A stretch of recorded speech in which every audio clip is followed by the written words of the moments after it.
And when I was looking over to the side, I could see all the construction that was going on. And these guys were cutting trees and they were on their excavators.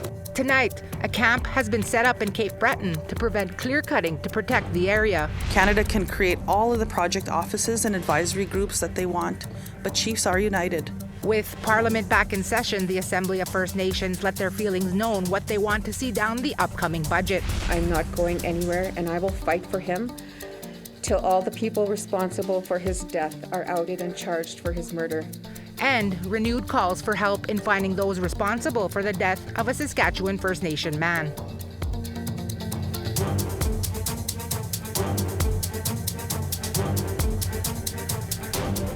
Tansin itutemak, TR Wheatley, Nisigasun, Opasqueakuche. Tawau, welcome to APTN National News. The Mi'kmaq continue to protect the highlands in Cape Breton, setting up a camp with a checkpoint to prevent clear-cutting that is destroying the forest ecosystem. However, RCMP are patrolling the area as the Mi'kmaq take their own initiative to protect the mountains. Angel Moore brings us this exclusive story. Okay.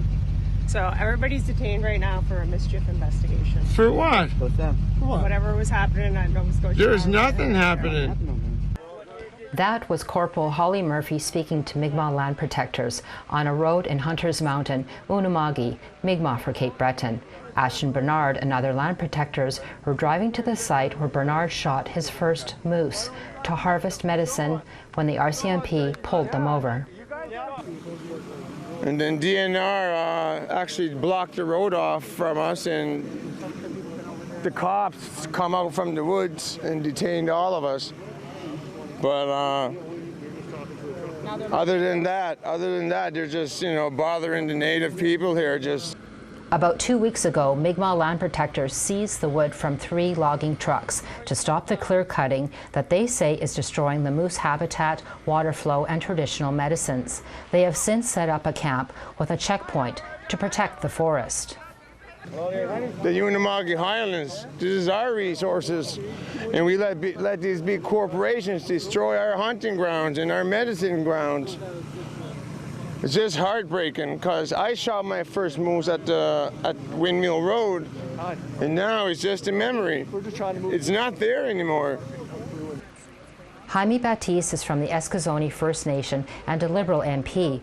He was touring the mountain when he came across the police stopping the Mi'kmaq land protectors. The RCMP offered tobacco to Baptiste and left. No one was detained. Baptiste says he is here to support the Mi'kmaq. I see it for myself. I've heard the concerns, and we know that this place means more than just trees and moose. It's sacred areas for these people, which they've passed down their knowledge for generations, and we want to figure out how we can do it into the future. And the land protectors showed Baptiste this open pit of the Nova Scotia Power Reservoir Dam near Wreck Cove in Hunters Mountain. They say the Mi'kmaq people were not consulted and are fed up with the government. Baptiste says he understands the distrust.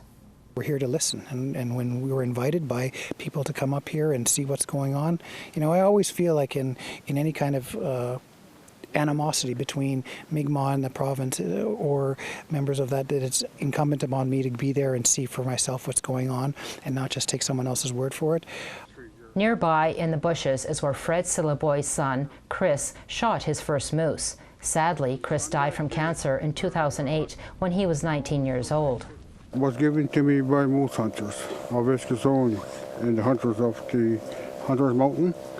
It's a plaque in honor and memorial, sacred tree for my son, which he shot his first moose at the age of 12.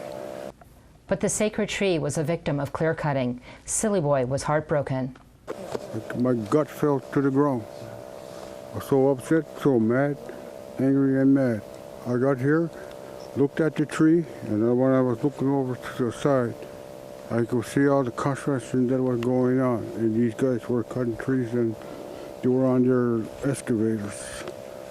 To help protect the forest, the camp has grown to about 100 people, including elders and youth, with Mi'kmaq teachings, including cleaning hide and drawing medicines.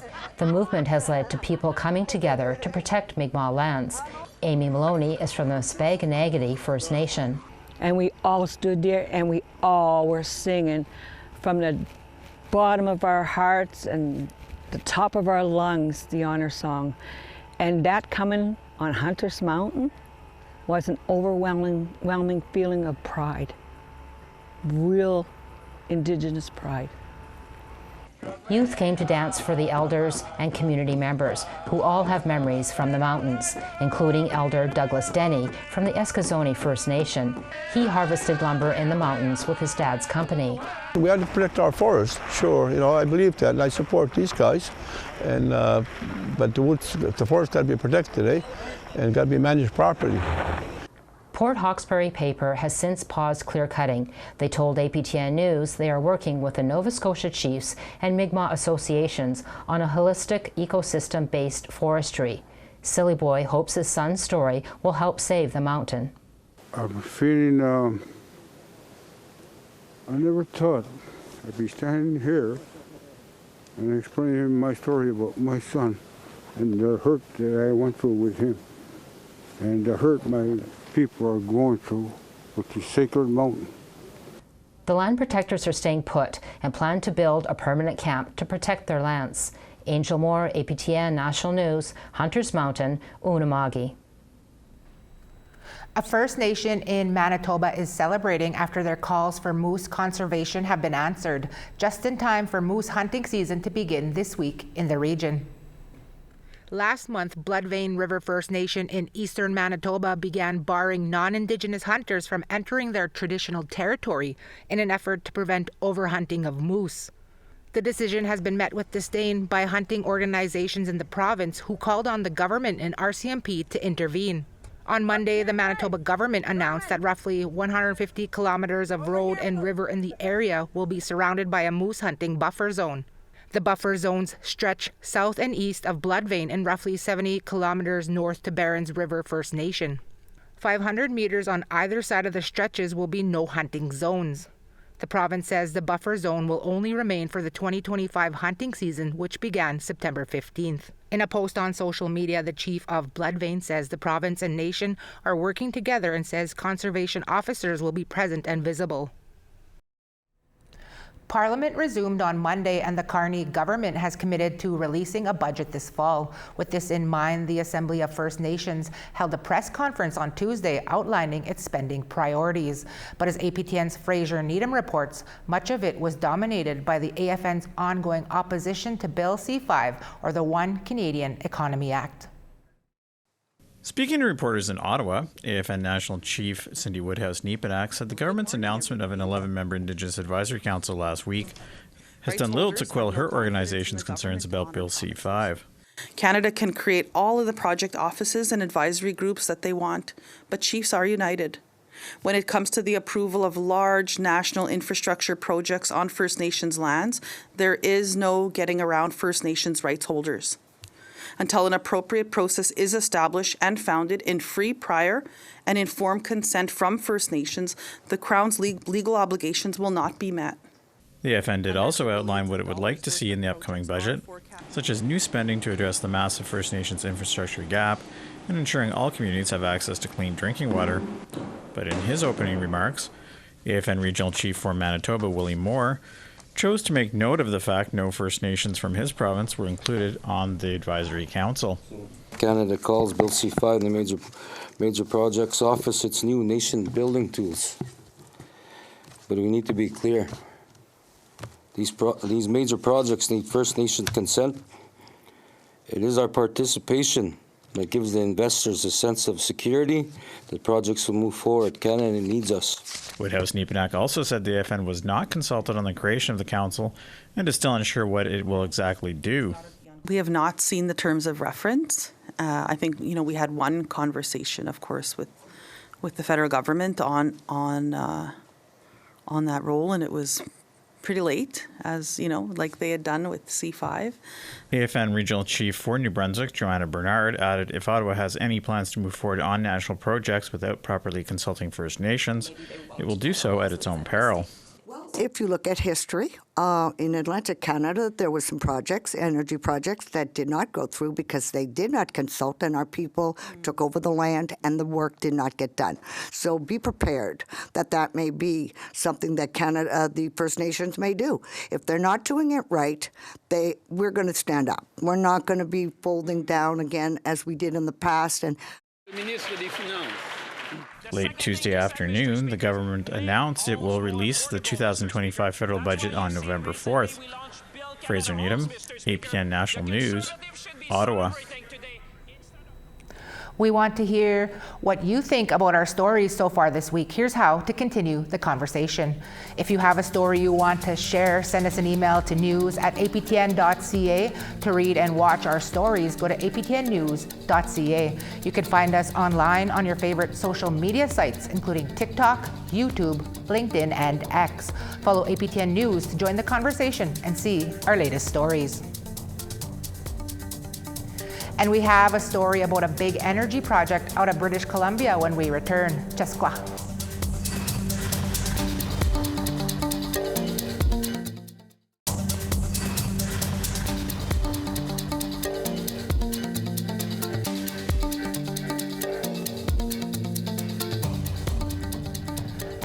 Pitagwe. Aaron Gamble's family is calling for justice, demanding that those responsible for his death be held accountable. Over 2 years have passed and still no arrests have been made. The Federation of Sovereign Indigenous Nations, FSIN, held a press conference urging police to do more. Video journalist Rachel May was at the event. I'm not going anywhere, and I will fight for him till all the people responsible for his death are outed and charged for his murder. Amelia Grey-Eye's brother Aaron Gamble was murdered on March 24th, 2023. His body was found in a garbage bin in the 2300 block of 17th Street West in Saskatoon. Police footage shows 3 persons of interest using a dolly to carry a large object to the bin, placing it inside and then leaving.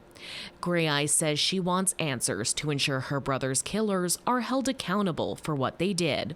I do not want his case to go cold when the persons who did this are living freely and amongst us. The updates that are not new, the time and toll this has taken on me is the most frustrating. I am tired of the ones who did this, living their lives freely, walking around thinking they have gotten away with this. No more. This has to end now, as they are not smarter than the police. Grey-Eyes is asking the Saskatoon Police Service to use their resources to search areas of high interest in the investigation. I am asking for places to be forensically tested, more resources available, with input from people who have information to share and have tried since his murder.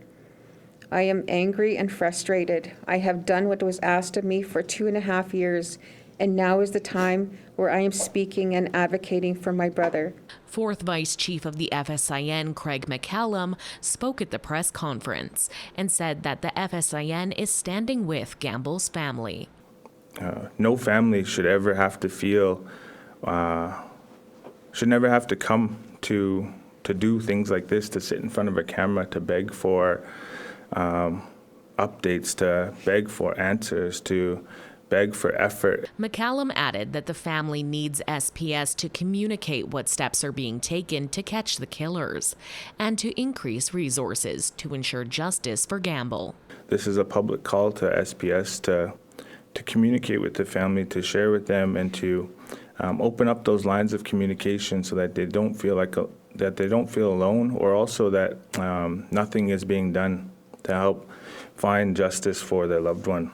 In a statement to APTN, the Saskatoon Police Service said the investigation into Gamble's death remains active and encouraged anyone with information to contact them directly at 306-975-8300 or anonymously through Crime Stoppers at 1-800-222-8477.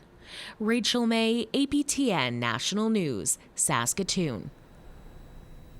Now to British Columbia, where the provincial government has just given the green light to a massive energy project. APTN's Tina House has this story. At this press conference, Premier David Eby was joined by the Nisga'a-Lissam's government to make a special announcement. I'm so thrilled for the Nisga'a people. They have worked hard to get to this stage, and I am very proud to announce that the EA, the Environmental Assessment Certificate, has been issued for the Lissam's project, which means that the project is moving forward, and the only final hurdle for the Nisga'a is a final investment decision for them and their partners. The Lissam's project name means the Nass River in their language, and this project has been 10 years in the making. It will deliver 12 million tons of liquefied natural gas per year to the Perce Island on the northwest coast through pipelines from northeast BC. The LNG will then be transported to Asian markets on tankers. In partnership with First Nations, finding ways to drive down carbon pollution while building up our economy. That's how you build an economy the right way, and today's announcement, an excellent example of that. Lissam's shows us what the future looks like.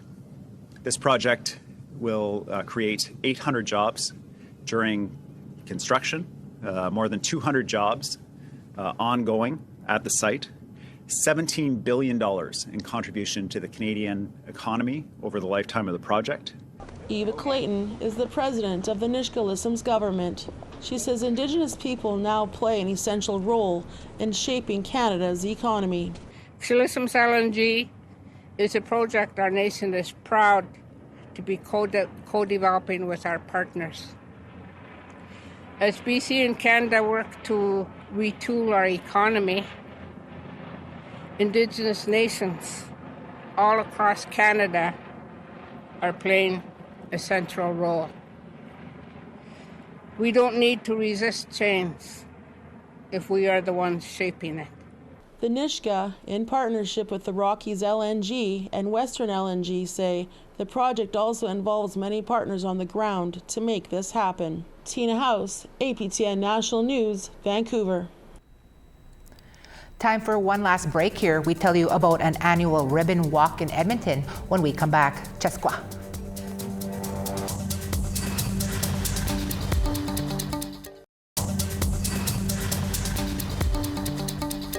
Wow, welcome back. Time now for our photo of the day. Richard was enjoying a beautiful clear day along the shores near Lac Brochet, Manitoba. Thanks for the great photo. Keep those photos coming by sending us your pictures to share at aptn.ca for the chance to be our next photo of the day. Now let's take a look at tomorrow's weather forecast. Starting on the East Coast, St. John's 13, Charlottetown 23, Happy Valley Goose Bay 14, Cartwright 7, Chibougamau 25, Val-d'Or 24, North Bay 24, Sault Ste. Marie also 24, Big Trout Lake 10, Wawa 18, Churchill 9, Norehouse 16, Barons River 15, Winnipeg 21, North Battleford 22, Regina 18, Uranium City 20, Larange 15.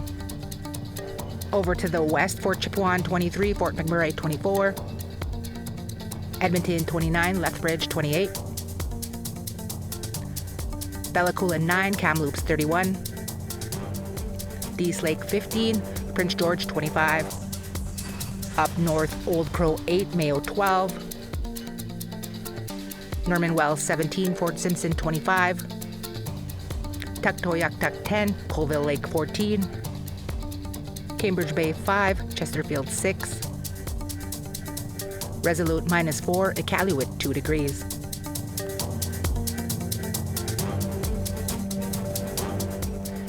The first ribbon walk a mile in a ribbon skirt day was held 6 years ago, and September 16 is now officially Walk a Mile in a Ribbon Skirt Day in Alberta. Tuesday's event was themed More Than a Skirt, with speakers talking about the huge problem in the city with houselessness and people dying on the streets in the winter. Emotions were high as members from Edmonton's City Council heard personal stories about houselessness and lost family members. And I proposed a challenge to the City Council that they could maybe facilitate a forum where we could get together with the administrators, people who actually can make change and allocate funds to solutions and form a committee based around houselessness with trauma-informed people. We can invite the chief and councils from Treaty 6, 7, and 8 because over 50% of the houseless community are Indigenous in Edmonton. A lot of women are dying on the streets, a lot of men are dying on the streets, and that's why it was important for me to bring houselessness here. I wanted the city councilors to be here, and they were all here. It was a big event, and a lot of people, it was a heated event, and I knew it was going to be a heated event because the people are dying. These are people's lives, these are families who are dying, and Indigenous people, we are suffering. To mark the 50th anniversary of the Toronto Film Festival, the National Film Board is seeking visionary young filmmakers capable of redefining Canadian and Indigenous identity. Kim Sullivan reports. The Toronto International Film Festival celebrates its 50th anniversary in September. And to mark the occasion, the National Film Board is looking for young filmmakers who want to share their vision of Canadian and Indigenous identity. We're looking for 5 creators who must be 30 and under, so we're really looking for next generation voices. NFB Director of Operations John Christou says the initiative called Redefine aims to provide a platform and the means for filmmakers to create innovative short documentaries with bold and original point of views. He adds that we are in an era that is pushing us to redefine ourselves. The world is at a sort of inflection point right now with a lot of big changes, both political changes, social changes, technological changes. And I think it's really a good moment for us to check in on what it means to be Canadian or Indigenous today. Producer Shalala Leonard Nurmsu, a member of the Anishinaawish-Wainwak Nation in Alberta, was excited to be part of this program. I agreed to come on board because I just felt this is a wonderful opportunity to work with a filmmaker or filmmakers of all different ranges of experience, because it is open to emerging and mid-level and experienced, to come on board to do a short film under 10 minutes with us. She explains the use of brackets in the title of the initiative, Redefine.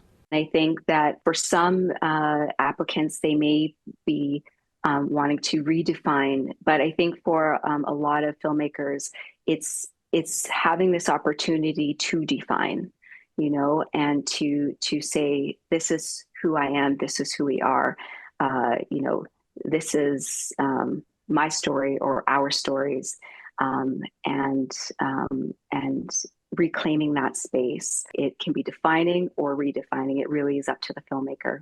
The one thing out of their control is the busy schedule of this venture. It's a very compressed time schedule, so we're going to be starting these projects in November and finishing them by August. Just in time to premiere at the Toronto Film Festival next year. It's a huge opportunity, not just from a career perspective, but also the filmmakers will be fully paid, their budget is fully guaranteed, they have full distribution, so it's really a step forward in someone's career. The deadline for submitting film proposals is September 30th.